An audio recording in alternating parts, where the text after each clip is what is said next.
Hey y'all, Michelle Raza here with Finding Yourself SATX Life Coaching, where since 2017 we've helped our clients achieve success by working with them to establish their personal vision statements, write down their goals, and work with them in weekly coaching sessions to help them achieve their goals.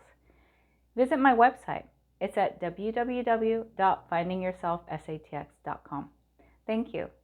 Also, if you like these videos and if they provide you value, please do like and subscribe. It really does help us little YouTubers.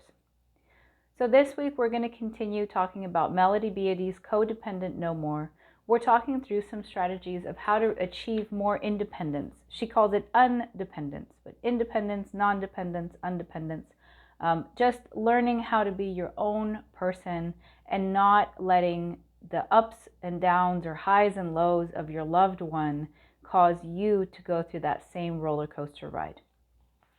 So last time we talked through tip 1, which was finish business from our childhoods as best we can. I'm on page 105 of her book and going to be covering 106, 107 today. And then inadvertently I started talking about step 2. So I'm just going to skip it, but I'll read what it is. It's nurture and cherish that frightened, vulnerable, needy child inside us. The child may never completely disappear, no matter how self-sufficient we become. Stress may cause the child to cry out. Unprovoked, the child may come out and demand attention when we least expect it. I think Melody is an awesome author. She's not a doctor. She's not a psychologist or a psychiatrist. Dr. Gibson is, Dr. Gottman is.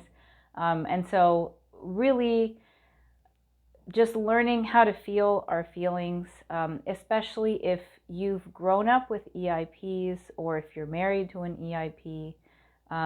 Oftentimes you go through cycles where you are told that what you're feeling is not valid. And that's called gaslighting. And so when that happens to you at a very young age, you learn not to trust your gut or to trust your feelings. And so treating yourself as you would your inner child or a child in your life that you love is really important. And then learning how to feel your feelings is also really important. And so that's where working with a therapist or a licensed professional can help you.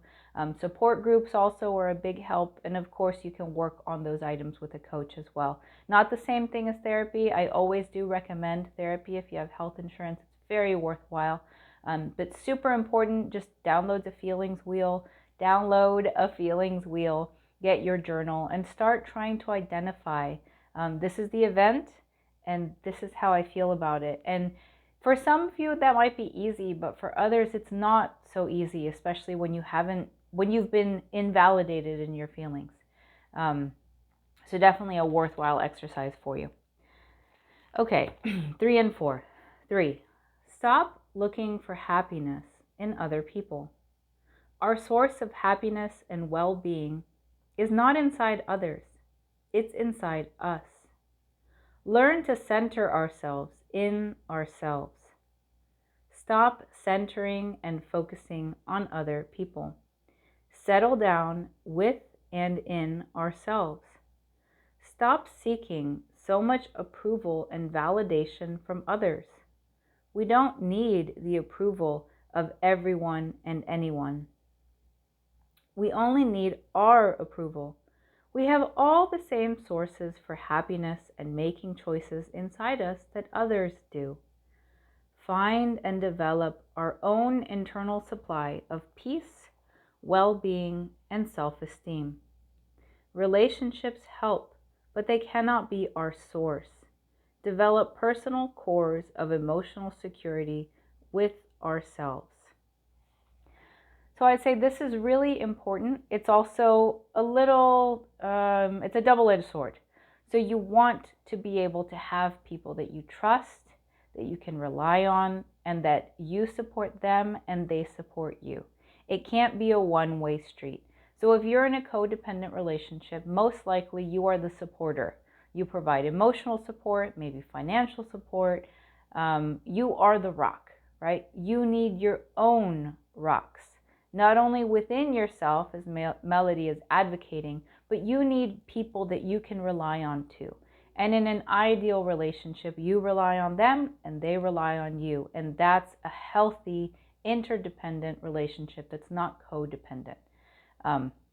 But at the same time, when you're busy looking for other people's approval, you can sometimes forget to seek your own approval. What is your own opinion about this thing? And ultimately, the one who needs to find happiness in their own life is you. You're the best judge of your own situation. It doesn't matter how often you talk to someone, they don't know your life the same way you do. Only you know your life in that level of detail. So it is really important to center yourself in yourself, to do what they call self-care. Definitely important, but don't think that you have to go it alone. You really do need sources of support outside of yourself, people that you love, that love you, that you can trust, that you can share with, and it can't be a one-way street. So if you're just offloading on someone, then that's not a fair relationship. So maybe you're the source for the dependent person, right? You're their rock. And then somebody else is your rock, but it's not a two-way street. The really healthy relationships are the ones where it's a give and take. You rely on them, they rely on you, and you support each other. Number 4, we can learn to depend on ourselves. Maybe other people haven't been there for us, but we can start being there for us. Stop abandoning ourselves, our needs, our wants, our feelings, our lives, and everything that comprises us. Make a commitment to always be there for ourselves. We can trust ourselves. We can handle and cope with the events, problems, and feelings life throws our way. We can trust our feelings and our judgments. We can solve our problems. We can learn to live with our unresolved problems too. We must trust the people we are learning to depend upon, ourselves. So here too, a codependent is often super independent to the point where they're taking care of everyone else's problems, taking care of their own problems, and ultimately frazzled. So I think the guidance here is to make sure that you're taking care of yourself. So if you have a loved one who's a drug or an alcohol abuser and constantly throws your life into a tailspin, you need to stop and focus on, what is it I need today? Not necessarily I want, right? I mean, there's a time for wants and you should take care of those too. You shouldn't always be last on your to-do list. But make sure that you're at least on a daily basis thinking about what you need in order to survive.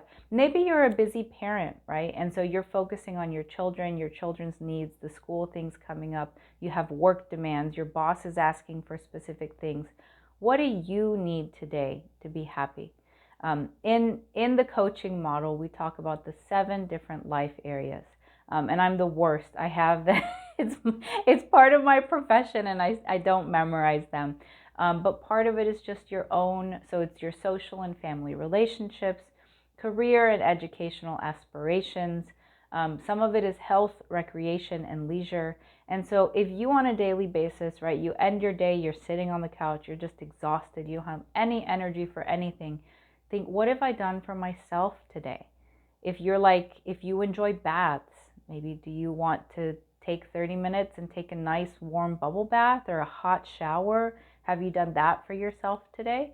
It seems like such a basic thing, but sometimes we're just rushing through everything. You don't give yourself that pleasure. You don't take pleasure in any of it. I actually just read recently, it was so funny. It was a meme or a post that someone put out there that said, you need to just change your way of thinking. So specific things like when someone's depressed or overwhelmed, it's very easy to let the dishes pile up, the laundry pile up, and regular household routine stuff pile up. And so instead of thinking, I have to get through that load of laundry, that pile, the dishes are stacked up, the counters are stacked up, you think, I deserve to have nice, clean clothes that I can wear. And I deserve to have a nice, clean kitchen space. And so I'm going to do these things because I deserve to live in this nice, clean space. And so depending on where you are, right, if you're struggling with depression or feelings of unworthiness that might not be the best cure for you, because you're struggling to even feel that you deserve that. But it is a nice mind shift to say, instead of, oh, I have this long to-do list I need to get done, it's saying, I deserve these nice things, and so I'm going to do it so that I can have a nice clean space to be in, etc. So anyway, I've been talking y'all's ear off, but basically we want to, whenever you would ask anyone else for their opinion, you want to stop and ask yourself too, what do you think about this thing? And then in terms of being there for everyone else and fulfilling everybody else's needs, we want to stop and ask ourselves, what do I need today? What do I need in order to get through the day, the week, the month, the year? What can I do for myself? And you need to take care of yourself. If you care about someone and they're destructive and destroying their lives and maybe destroying your life, ultimately you can't really help them if you're completely burned out and you're not taking care of yourself. So take some time, think on a daily basis, do one thing for yourself. It doesn't mean that you give up all of your other responsibilities and you stop being a parent or you stop being a good employee or employer, but you need to take some time for yourself and focus on your own health, do the things that bring you peace in your life, and take some time to get some exercise. A great thing is just taking a walk. That's very rare nowadays, with our busy life and everything going on. But just taking some time to walk the dog or taking a walk yourself, that brings you some peace of mind, as well as some good exercise and some sunlight, which is vitamin D. So anyway, I hope y'all have a great week. We will see you next week, and we'll cover, hold on, let me see how many more sections there are here. We'll cover the end of this chapter next week, and then we'll move on. The next chapter is called Living Our Own Life. And so a lot of what Melody's talking about is based off the 12-step programs. I'm sure you can look them up and visit one. There are codependent anonymous groups that you can join. So just take some time and do something for yourself this week. I think it's really important. And if that's hard for you, just do something that you need to do anyway. So you need to shower anyway. So maybe just put on some really good music while you do that. A lot, an extra 5 minutes just for yourself to enjoy the feeling of the warm water, the suds in your hair, all of that good stuff. Please do check out my website. It's at www.findingyourselfsatx.com. And also please like and subscribe. It really does help us little YouTubers. Take care, y'all. We'll talk next week. Bye-bye.